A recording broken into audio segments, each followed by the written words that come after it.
Megyn Kelly has weighed in on Meghan Markle's failed plan to bag a billionaire as her marriage to Prince Harry becomes more unhappy by the... She will find a way to bounce past him to some other taker who might actually just love the guy. She will take her royal kids who can still go by prince and princess and find... Meghan Markle is always attempting to, shall we say, build relationships with very, very, very rich men. He just can't give her anything else anymore. He served his purpose. His purpose is over and they're no longer aligned in purpose. So it's for her, it's time to... Less than 24 hours ago, what started as quiet chatter behind closed doors detonated into something much louder. Meghan Markle was seen dining openly with a Dubai billionaire, and the timing couldn't have been more revealing.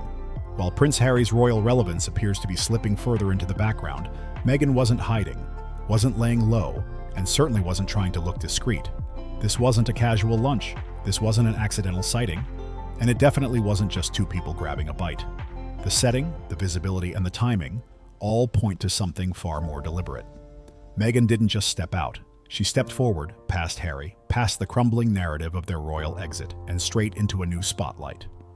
And let's be honest, this fits a familiar pattern. As Harry fades further from the center of the story, Meghan appears to be signaling the start of a new chapter. Poll reveals that the declining arc of Harry's popularity has accelerated into a high-speed plunge. One that doesn't include a struggling royal title, stalled deals, or the weight of unresolved family drama. This wasn't about romance, it was about positioning. Meghan Markle doesn't move without intent. Every public appearance, every well-timed smile, every moment that just happens to be photographed follows a calculated rhythm. So when she's suddenly seen dining with a billionaire who actually lives the ultra-luxury lifestyle many assume royalty provides, it's not coincidence. It's messaging. That dinner wasn't about food, it was about alignment. She didn't stumble into that moment. She curated it. Speaking of the reality show, the cooking show, I saw the same story. She's already tired of selling the jams and jelly. She's like, well, we might restock in 2026. I think there's no demand. I also think she's lazy. I don't think she wants to work. They don't want to work. They want to twerk and sit around and film videos. So I think she should actually run for office because Meghan Markle, This wasn't a private meeting leaked by chance. It was a visible reset. Meghan reclaiming control of the narrative while Harry reportedly remains tucked away in Montecito, trying to hold on to relevance through the few remaining pieces of identity still associated with him. The contrast is sharp, and the irony isn't lost on anyone watching closely. Meghan once claimed she knew little about royal life before marriage, but it's becoming increasingly clear that she may have expected something very different from it. Royal status doesn't mean billionaire wealth. There's no endless cash flow, no unlimited private jets, no magical vault that opens just because you married a prince. Royal family, you should be so thankful this woman wanted to leave because she's not going to bring any good to the branding of royal. She's going to downgrade it to a level of ghetto, and that's what it is. This is just bad. When palace life turned into press briefings instead of fairy tale fantasy, Meghan didn't hesitate. She pivoted, fast. Now, Harry is quietly being erased from royal relevance, reduced to a title with no power, no platform, and no clear future. Meanwhile, Meghan is operating in full solo mode. No public loyalty displays, no emotional messaging, just clean rebranding and very public appearances that just happen to involve serious wealth and influence. That's not love. Trick that people do with pineapple, instead of just cutting it to make the perfect little bite, you follow the wedge. When nature has given you all the cues on how to have a perfect taste of something. Oh, how fun is that? I love it. That's groundwork. It looks less like a marriage under strain and more like an exit strategy being assembled in plain sight. And while Meghan may appear confident, history shows that high-profile pivots often come with consequences. Karma, after all, tends to arrive with documentation. Behind the scenes, the pressure is mounting. The Netflix relationship looks increasingly uncertain. She's already gotten the benefit of her bargain with Harry because she got the title. That's what she wanted. She wanted to be world famous. She wanted the title. You remember when Harry was single, he was the elephant. The royal connection, once the engine of their brand, is losing power. And the marriage itself? That's where the silence gets loud. The so-called trial separation hasn't been confirmed, but every major outlet is circling the same conclusion. Separate lives, time apart, rebuilding individually. Translation? The relationship is already fractured. It just hasn't been announced yet. Trial separations don't happen in healthy marriages. They happen when the foundation is already compromised. He was the one, the most eligible bachelor on earth. You could be a royal, you could become world famous overnight, you could live in a castle, you could have access to the crown jewels, you would be a princess. My God, yes, he could have had his pick. And in this case, it's not just the relationship under strain. The entire Sussex brand is wobbling. Spotify is gone. Netflix is hesitant. And Meghan's latest pivot into lifestyle products has yet to gain traction. The rollout was meant to signal reinvention, but instead it's raised questions about direction and stability. Meanwhile, Harry appears to be clinging tightly to the Invictus Games, one of the last remaining roles that still feels authentic to him. That part makes sense. But everything else? It's slipping. The separation isn't whispering anymore, it's echoing. No joint statements, no united appearances, no coordinated defense when Harry takes heat in the press. Meghan stays silent, polished, camera-ready. Harry disappears. And that silence tells a story all on its own. According to royal insiders, Meghan initiated the space, not Harry, and that aligns perfectly with what we're seeing. She's visible, active, and image-focused. He's withdrawn, reactive, and increasingly sidelined. Harry now faces an uncomfortable question in real time. How do you remain relevant as a duke with no palace, no institutional backing, and no unified brand? That's the reckoning unfolding in public view. If this separation were truly about independent projects, we'd see coordinated messaging. Instead, Meghan moves forward alone, while Harry absorbs the fallout without support. Meghan Markle really did expect Harry to be a billionaire when she met him. She was incredibly disappointed to find out he's only worth a couple million, and she's gonna have to actually work and hawk these jams and jellies and dog biscuits to have the lifestyle that she This no longer looks like a partnership. It looks like a brand dissolving under pressure. Meghan has already stepped into phase 1 of a solo recalibration, controlled appearances, strategic visibility, and proximity to real wealth and influence. Harry, meanwhile, appears stuck in the moment where the fairy tale collapses and reality sets in. He walked away from everything for love. Now that love is moving on without him. That she's still married. I mean, this woman's going to keep trying to get elevated with the next man because that's what she wants. Because, Harry at this point doesn't even have enough money for her. And so she needs to find the man that's going to really give her what she wants financially. And here's the detail that adds another layer to the story. According to royal biographers and palace insiders, Meghan reportedly believed she was marrying into billionaire-level wealth, endless luxury, no limits, the full fantasy. Instead, she married a prince with a finite inheritance and a restricted lifestyle, a reality that reportedly stunned her. She didn't get castles on demand or vaults of endless money. She got a historic institution with rules, limits, and scrutiny. This woman is nothing but a publicity whore. It's a term of art. We broke the news that she had Prince Harry on her vision board when she was younger. That was her goal, #goal, to marry Prince Harry. So it was all about getting... And that realization may have been the loudest fracture of all. This wasn't the empire she imagined. And now, she appears to be building her own dot. According to multiple insiders, Meghan believed she was marrying into something far bigger than what reality delivered. In her mind, Harry wasn't just a prince. He was supposed to be a gateway to unlimited power, prestige, and financial freedom. What she actually stepped into was a modest royal cottage, IKEA-style furnishings, no personal staff on call, and a lifestyle that came with strict limits instead of endless luxury. There were cameras everywhere. She's done that now. Now she's just stuck with this depressed ginger who has absolutely no family, no friends, and no money. This was not part of the... Security protocols at every corner, low ceilings, and none of the glamour she imagined. The fantasy of palace grandeur quickly gave way to something that felt far closer to controlled accommodation than royal splendor. Meghan ruined Harry. Now that the once carefree, fun-loving prince has turned into a miserable moaner, lashing out from the depths of his paranoia at a world he thinks is conspiring against. The expectation versus reality gap was enormous. She thought she was walking into something resembling Versailles, and instead landed in what insiders quietly described as royal overflow housing. And once that reality fully set in, those close to the situation say that's when frustration began to turn into grievance. It wasn't just about money. These billionaires can sense one thing. When you're not looking for a partner, you're looking for a solution. And that's obviously the lane that Meghan Markle's in now. She doesn't make really her own money. This whole Netflix thing is just a ruse. We all know this is made up just to give her something to do. Her miraculous renewal for her second season, which was already shot in full by the time the first season was done, meaning they just made some extra episodes and decided to roll out a fake second season as a PR plan, hasn't fooled any. It was about status. Harry wasn't the royal. He was a royal, Not the heir, not the centerpiece, not the future of the institution, just the spare. And insiders claim Harry himself didn't fully process that distinction until Meghan began pointing it out. The shift was subtle at first, comparisons, questions, moments of quiet dissatisfaction.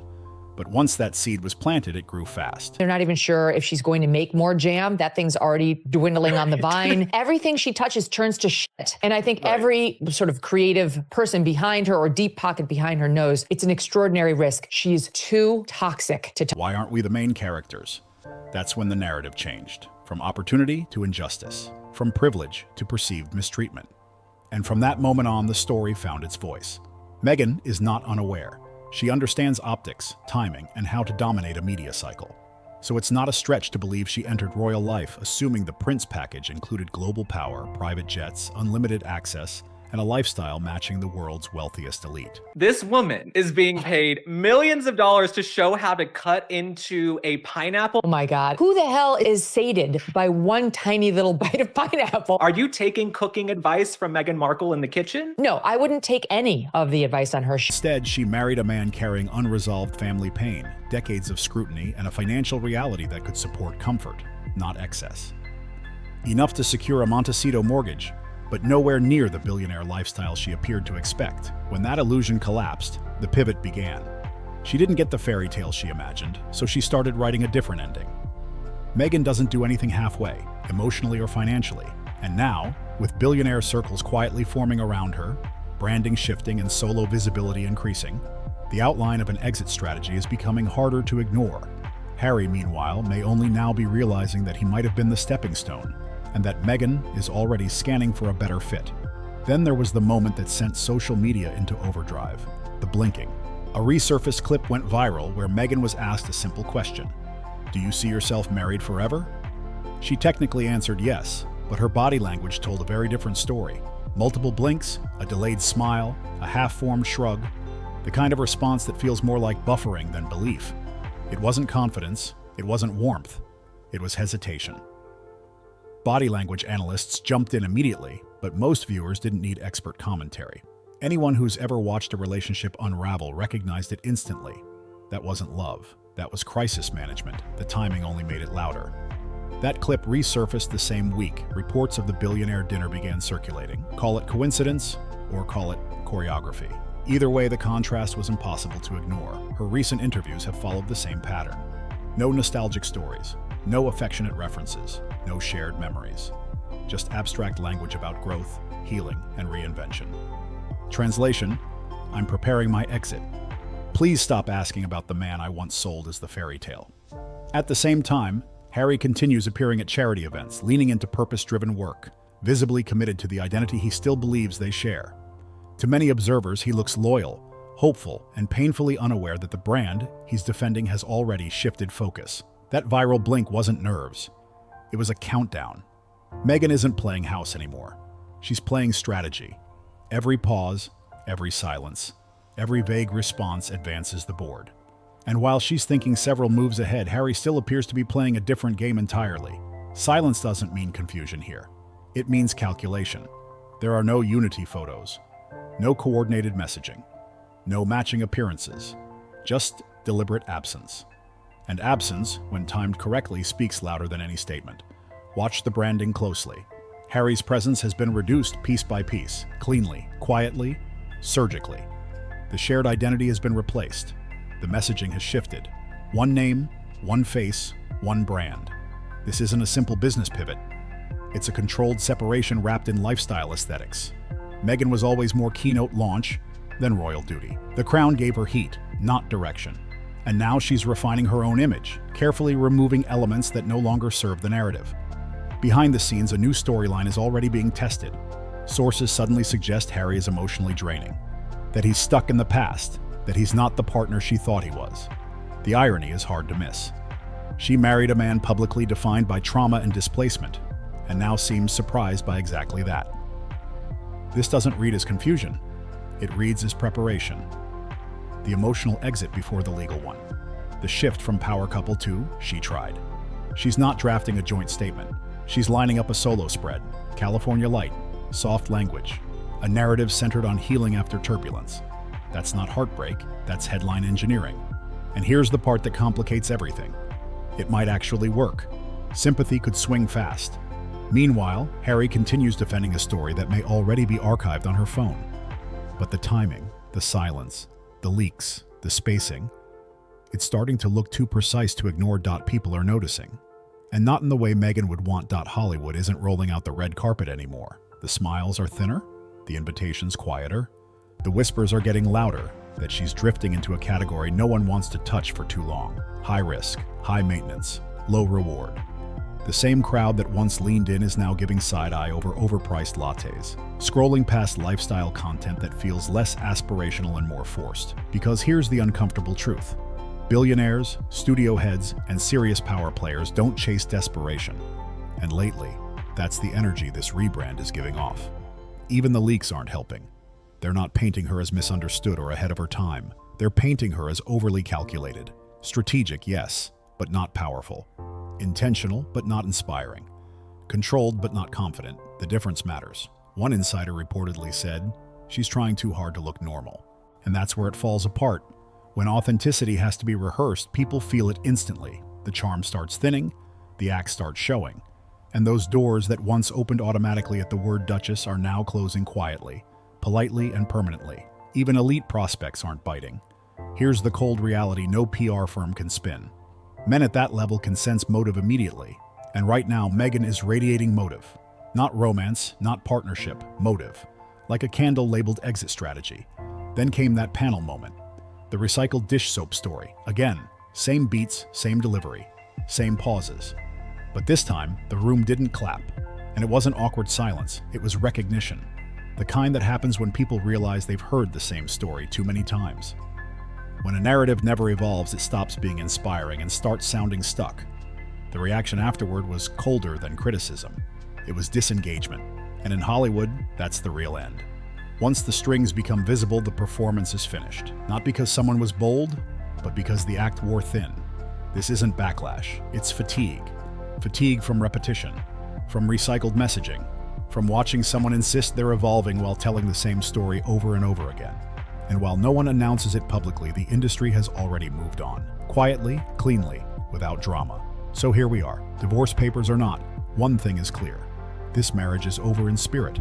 Meghan already left in energy, in branding, in body language.